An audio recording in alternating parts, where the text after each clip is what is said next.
Hi, I'm Kurt Reed, the director of the Trillium Schools of Music, and I'm so glad to have you join me today. We're going to take a quick moment to talk about naturally occurring notes on the guitar and how to find them quickly, as the guitar can be really confusing. It's lots of lines and frets, and we're sitting behind it, so it's a little bit hard to sometimes see what we're doing.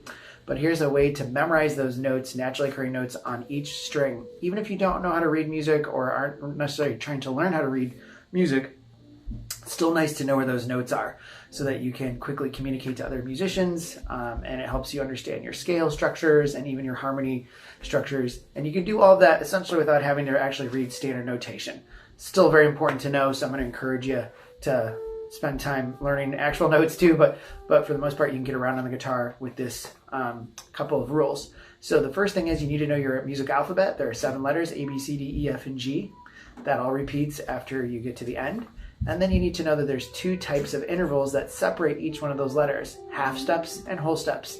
On the guitar, half step is going from 1 fret to the next. Open to 1st fret to 2nd fret, 2nd fret to 3rd fret, always moving by a half step. Those are all fret to fret movements. A whole step is fret, skip a fret, like open to 2, 1st fret to 3rd fret, 2nd fret to 4th fret. Those are all whole steps. And the only other thing you need to memorize is the 2 pairs of letters that are always a half step apart: B and C and E and F. For piano players, those are always the 2 pairs of white notes that don't have an ebony note between them. So on the guitar, we just kind of have to memorize that. So take a look at this. I'm starting with my open 6th string, which is E. It's going to F after that, so that's a half step, E to F, so that puts me on the 1st fret. I'm going from F now to G, that's a whole step. G to A is a whole step, A to B is a whole step, B to C is a half step, C to D is a whole step, D to E is a whole step. I would encourage you to say those naturally occurring notes ascending and also descending. Here's me descending: E, B, C, D, A, G, F, E, right? Do that across all 6 strings. The nice thing is once you've done the 6th string, the 1st string is identical, just 2 octaves above.